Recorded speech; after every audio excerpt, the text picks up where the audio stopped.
Bienvenue sur Teslafil. On est mi-juin, il ne reste plus qu'une quinzaine de jours pour profiter du bonus de 7000 euros. Ensuite, ça va descendre à 6000 en juillet, puis encore à 5000 en 2022 et on verra la suite pour les élections. Là, je voudrais revenir avec vous sur pourquoi le choix de la Model 3 est encore une évidence si vous cherchez une voiture principale, une voiture familiale et une voiture qui a une autonomie suffisante aujourd'hui. Et à mon avis, je vais vous le donner, et je vais rappeler que j'ai déjà réalisé un petit comparatif il y a quelques semaines de différents modèles. Mais surtout, c'est pas mon avis qui compte le plus, même si voilà, pour moi il est important. Pour vous, vous pouvez me dire son avis, il ne compte pas. Ce serait tout à fait respectable et tous les avis se respectent. Mais il y a aussi, ce qui est parlant, c'est les chiffres de vente. Et on va voir que la Model 3, elle est 2 à 3 fois plus vendue que ses concurrentes.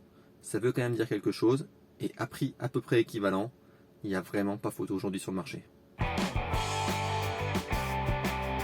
Alors comme je le disais, c'est un peu maintenant ou jamais pour profiter du bonus. Ça veut dire qu'il faut se précipiter.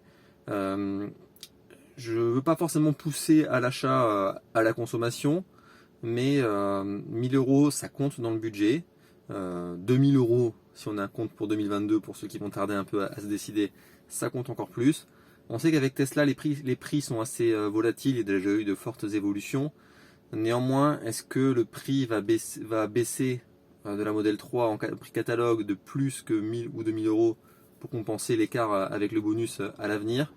Ça paraît difficile, tant la Model 3 est en avance sur ses concurrentes et les chiffres de vente le prouvent. Il n'y a vraiment pas photo. Je vais vous les donner et vous montrer voilà, les petites photos des différents modèles.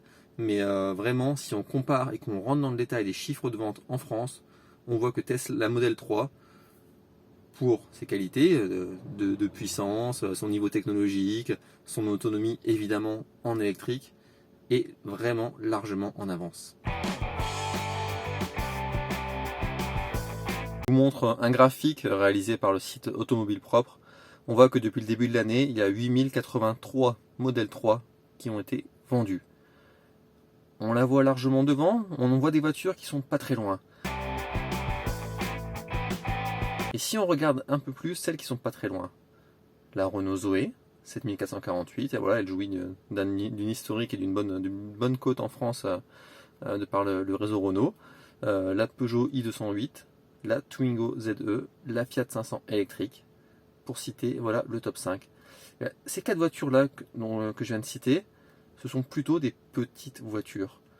Alors avec plus ou moins de charme, par exemple la Fiat 500 ou a plus de charme a priori que la Twingo, mais bon ça c'est une affaire de goût. En tous les cas voilà, les voitures qui se vendent principalement en France, en dehors de la Model 3 qui fait exception, ce sont plutôt des petits véhicules. Je pense dans la plupart des cas des deuxièmes véhicules pour une famille. Et je pense pas qu'il y ait beaucoup de monde, même si je dis pas que c'est impossible, hein, mais qui part en vacances en i208 ou en Zoé en famille de 3-4 personnes. Voilà, c'est bien sûr faisable, mais je suis pas sûr que ce soit le principal usage de ceux qui achètent cette voiture.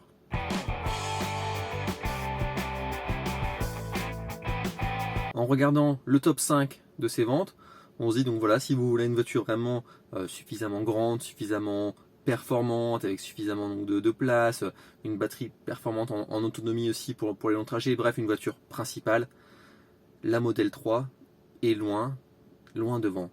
Maintenant, si je reprends mon tableau et que je veux chercher vraiment des voitures comparables à la Model 3, alors je l'ai déjà expliqué donc, dans ma vidéo précédente il y a quelques semaines, il y a très peu de berlines, la plupart sont plus des styles SUV, mais bon, néanmoins, voilà, ce sont des voitures qui peuvent être familiales et qui ont des autonomies suffisantes, et qu'on peut avoir à la définition relativement de qualité, enfin des équipements et des technologies de qualité, à des prix qui sont vraiment comparables, si on compile vraiment tous ces facteurs, à la fois l'autonomie et la qualité des équipements, qui sont vraiment très proches de la Model 3.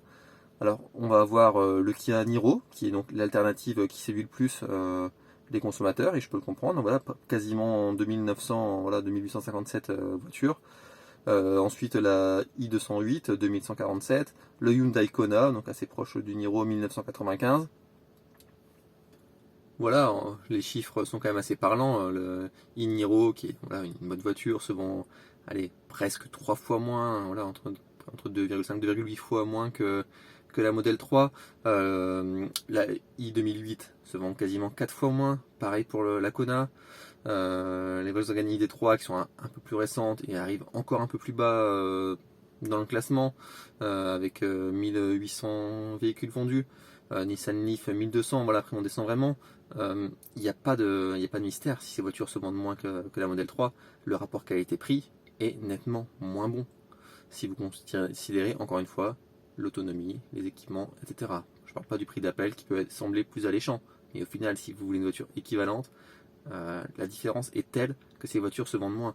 Et je pense qu'elles se vendent encore relativement correctement en raison de l'importance du réseau de ces constructeurs-là, de leur publicité, ce que Tesla ne fait pas. Et Tesla, il en manque quand même de center en France, il n'y a quand même pas assez. C'est pas pour rien que le système de parrainage fonctionne bien et que beaucoup d'acheteurs potentiels contactent des potentiels parrains, alors certes pour bénéficier des 1500 km de recharge, mais il n'y a pas que ça. À la base, les gens veulent surtout voir la voiture. Moi ce matin, j'ai rencontré Cédric, voilà, qui connaît bien l'électrique, qui a déjà une Zoé depuis 4 ans, et il veut changer pour avoir une Model 3. Il est à 2 heures du center le plus proche.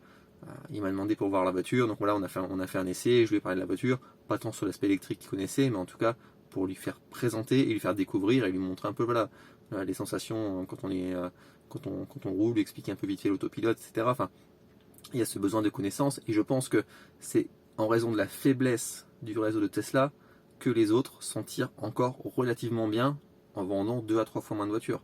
Mais si on compare vraiment les voitures, il y a nettement un écart majeur entre la Model 3 et ses concurrentes. Pour conclure, est-ce que c'est vraiment donc le moment d'acheter une Model 3? En tout cas, voilà, c'est le moment si vous voulez vraiment bénéficier du prix le plus intéressant et probablement du prix le plus intéressant avant un moment, si vous espérez que la Model 3 baisse encore de prix. Quand on voit, et donc les chiffres de vente le prouvent, l'avance vraiment technologique et de prestation de la voiture qu'elle a sur ses concurrentes, même s'il va avoir la Gigafactory de Berlin, qui a priori donc est plus prévue pour la Model Y que pour la Model 3 voilà, qui va arriver. Ça peut paraître, je pense, illusoire d'espérer que la Model 3 se retrouve à 30 000 € prochainement. Il y aura la Model 2 ou quel que soit son nom qui arrivera, mais ce ne sera pas une voiture équivalente, ce sera plus une petite voiture. Une petite voiture, on va dire une seconde voiture, c'est d'ailleurs les principales ventes de voitures électriques en France.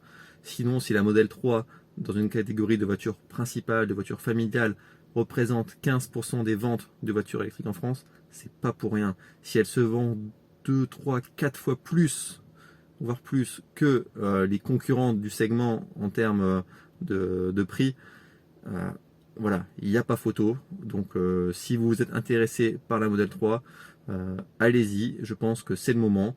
On n'est pas à l'abri avec Tesla de la volatilité des prix, mais quand même, faut pas trop se voiler la face. Il y a peu de chances que vous me fassiez une mauvaise affaire, ou en tout cas que vous regrettiez votre achat en achetant la Model 3 aujourd'hui.